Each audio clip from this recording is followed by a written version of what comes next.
It's Friday, so we're not going to eat meat for supper tonight. The last hour of the show, so we got the pipe lit up, a little bit of an appetite suppressant. I'm not going to lie, I was hitting the gym earlier in my garage. It was shoulder day. I decided that. Had the pre-workout, got the barbell out, got quite the appetite. Going to go out for sushi with my wife. If you're joining us now for the first time today, you're listening to the Kennedy Profession on the Crusade channel, which is always on air and always online at crusadechannel.com. You've also got the live stream going on Meaning of Catholic, and bear with us, Meaning of Catholic folks. The technology stuff here is difficult for me to work out, so I'm actually using my good Logitech webcam microphone, because I got to have a USB connection to stream to YouTube from where I am, while at the same time I got the professional setup to give you the best audio quality possible to the Crusade channel. So if you're listening on the Meaning of Catholic and you think, I wouldn't mind if that sounded a little bit better, well, it can. You go to crusadechannel.com/Kennedy. I see Joel Montero. He says, hello, Vivo Cristo Rey. Viva Cristo Rey, hermano, de verdad. You didn't know so many Canucks were bilingual, did you? Or not in French, but in Spanish as well. So we've got about 20 minutes together on the Meaning of Catholic stream, and I hope you've been enjoying these. You're listening to the Kennedy Profession, where we use the natural law to make sense of a lawless world. You might be watching on Periscope as well on Twitter. So some bad news came out in the church in a sense, but good news in another sense. What happened was Uncle Ted McCarrick disgraced ex-Cardinal McCarrick. We're going to get to Taylor Marshall and Father Altman's clip in a little bit. This is a little bit of inside baseball for my Crusade channel listeners, inside Catholic baseball. But there's a reason why I'm doing this, is because the Catholic Church is the canary in the coal mine. He says, Viva Cristo Rey, la Virgen de Guadalupe. It's not a bad accent, is it, for a gringo from the north of the Corona Curtain? Thanks for joining us, everybody, on the Meaning of Catholic stream. Now, what happens, the Catholic Church is the canary in the coal mine when it comes to persecution. If the church is being persecuted, the Catholic Church, that means that as a Protestant, you're going to follow quickly. Look at the plans, I've said this, of the Illuminati. They say, first we go after the Catholics, but we don't dispense with persecuting the devout Calvinists. They also, I would imagine today, look at who they went after with lockdowns. They went after Catholic churches. They went after the devout evangelicals who wouldn't close. And they also went after the Orthodox Jews. The people that actually have principles and give a dang and won't close, they go after them. So whatever's happened to the Catholic Church, you best believe that's going to happen to you. So McCarrick, former Cardinal McCarrick, was charged in Massachusetts Wednesday. And I'm reading this article here from The Pillar. Pretty good Catholic investigation website, pillarcatholic.com, was charged in Massachusetts Wednesday with 3 counts of indecent assault and battery on a person over 14. McCarrick, who's 91 years old, is summoned to appear in Massachusetts courtroom on August 26th. The story was first reported by the Boston Globe. Now, here's what you need to know. And you need to know this even if you're not a Catholic, because this whole stuff is going to mean more anti-Catholic persecution, because they're going to conflate the actions of one bad man with the rest of us, which means anyone who calls Christ his master is going to be associated with these degenerates that society has labeled them as. According to court filings obtained by the Boston Globe, McCarrick is alleged to have molested a 16-year-old boy. I apologize for the sensitivity of this information. During a 1974 wedding reception in Massachusetts. The alleged event was not reported as a singular occurrence. Rather, the alleged victim, who has not been named, says McCarrick was a family friend and that this happened many times. The abuse in Massachusetts reportedly took place at the victim brother's wedding reception. Now, everyone who's been following Taylor Marshall, for example, knows that this is not a one-time thing. This is McCarrick. If he gets caught for one of his crimes, it means the other 20,000 allegations are probably true. He's one of the greatest monsters. Him and Maciel, whatever his name is, who started the Legionaries of Christ, they might be the greatest monsters in the church in the last 100 years. Really.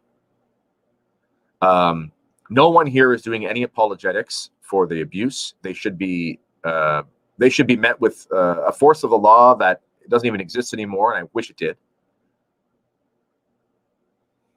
But you have to know that Catholics who are good people are going to be labeled with this. I already see it trending on Twitter in Canada, stuff about this.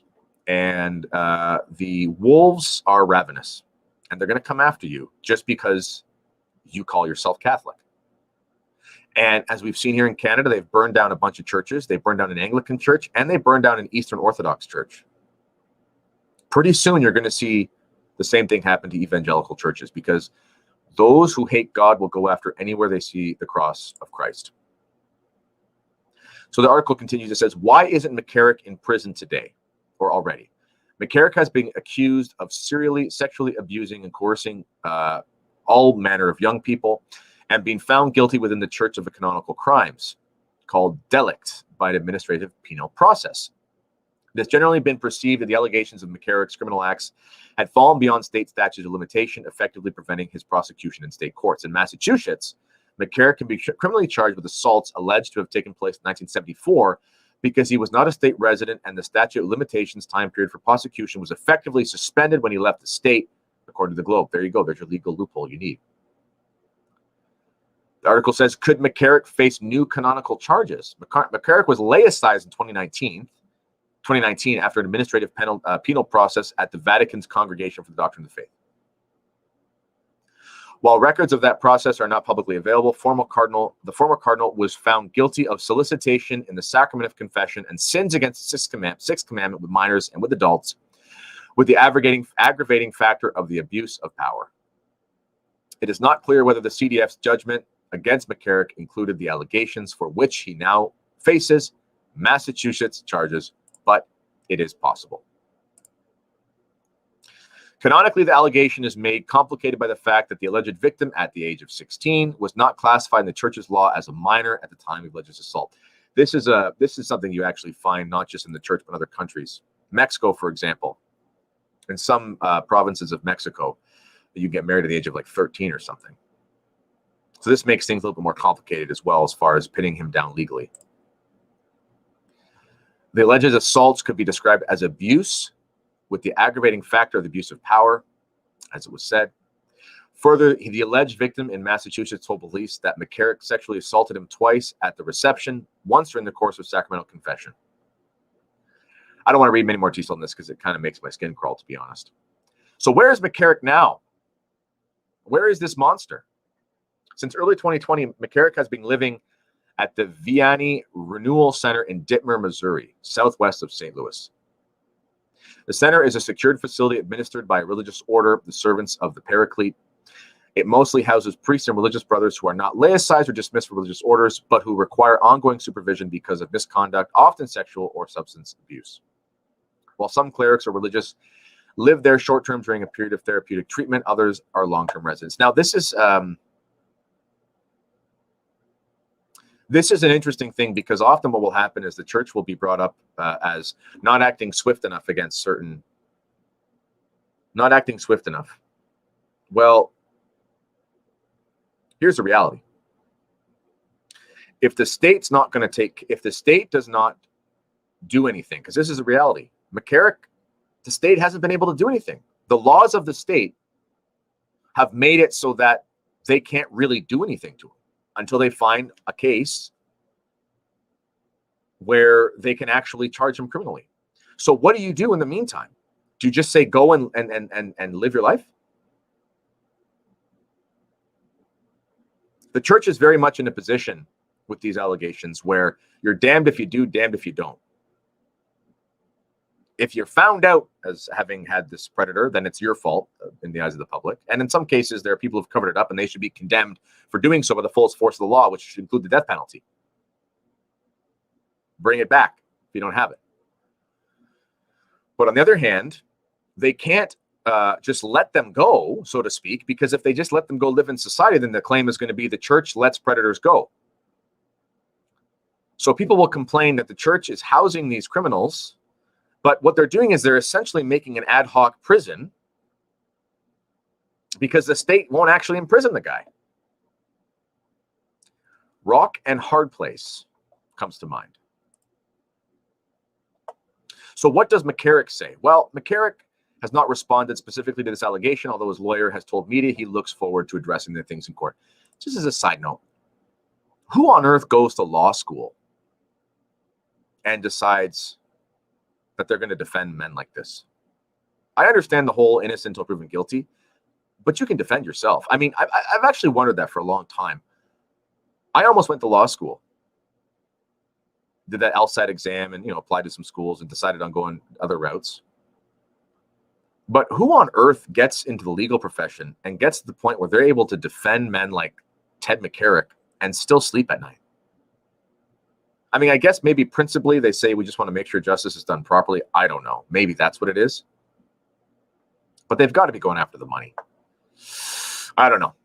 So what does McCarrick say? Well, he said of the first allegation made public against him, which also included him molesting a teenager, that he was innocent. In 2019, McCarrick told Slate he was innocent of allegations against him, saying, "I do not believe that I did the thing." Oh my goodness. The way that these men talk, I do not believe that I did the things they accuse me of. That's a way of him not essentially perjuring himself later. He didn't say, well, I didn't say I didn't do it. He says, well, I don't believe that I did it. Ah, you don't believe it. This is like Bill Clinton. What do you mean by the word is? How do you define the word is? McCarrick denied with particular emphasis having committed acts of abuse within the sacrament of confession. That's horrible, to take the Holy Sacrament and make it a horrible thing. Well, that's not a denial. That's just him saying that he thinks it's bad. You see how these people work? So what does this mean about the Catholic Church? Well, it means that there is rot inside the Catholic Church. We've known this. My intention here is not to go off and be a negativity hustler. You know the stuff. Other people do this. You got to know about it. But at the same time, I'm not a fan of just airing the dirty laundry all the time. But this is a newsworthy story. And it's obvious that this is true. There is fire where there is smoke with Ted McCarrick. We know this. This isn't some online grifter organization doing everything they can to basically be abuse hustlers and find a devil under a rock where there is no devil, making money off it, just continually saying they're trying to help the church, but instead actually harming the church. That's not what I'm doing here. I'm not going to say some of the abuse details because I don't want to, because we don't need to know it.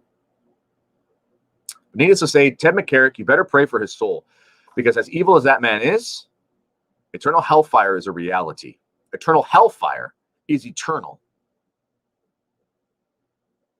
There may not be justice in this world for a man like Ted McCarrick and his victims, but pray that justice is done in the next life, and that if he has the opportunity, that he repents. Because eternal hellfire will not find this man, will not take this man lightly. So Taylor Marshall had Father Altman on the other day, who was trying to expose a lot of this stuff in the sense of good priests being persecuted. And they had this to say about obeying a bishop, because obeying a bishop right now, especially to Protestants listening to this on the Crusade channel, on the Kennedy Profession, crusadechannel.com. By the way, if you like what you're hearing, you can't hear the next half an hour. We're going to go over the book Liberalism is a Sin. You got to sign up. Go to crusadechannel.com/Kennedy to sign up. Use your coupon code Kennedy. Help us keep this show going. Obeying a bishop might seem weird to a Protestant, because you're thinking, why would I obey a man like this? Well, let's see what it means to actually obey your bishop properly. What it actually means to obey your bishop.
to see Taylor Marshall using the P word. Rhymes with pandemic. There's an L in there. So that's obedience broken down by Father Altman and by Dr. Taylor Marshall.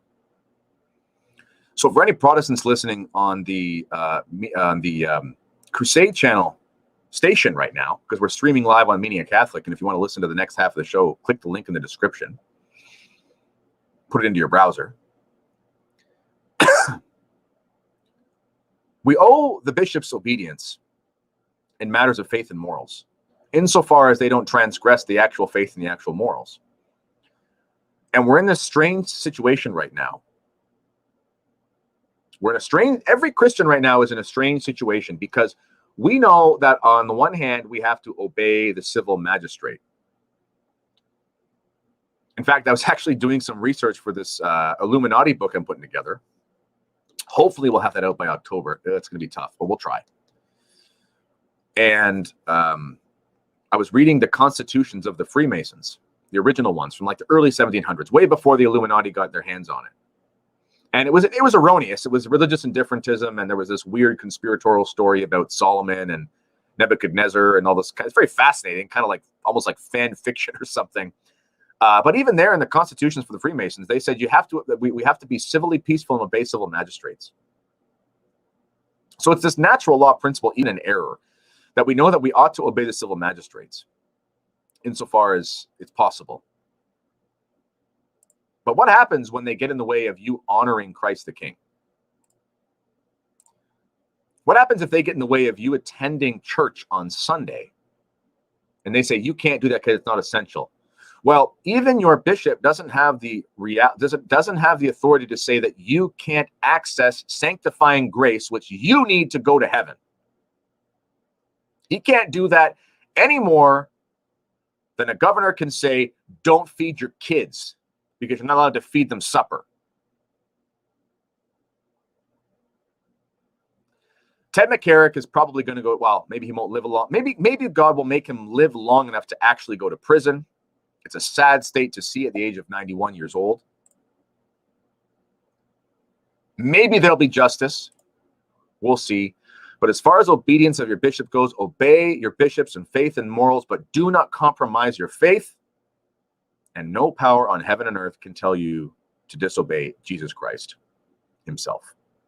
I hear the music, which you can't hear if you're on the Media Catholic stream. You got to sign up. Go to crusadechannel.com/Kennedy. It's been nice talking to you. I will see you on the Crusade Channel on the other side of the half an hour here. You're listening to the Kennedy Profession, where we make sense out of a lawless world using the natural law on the Crusade Channel, the last live radio station there is.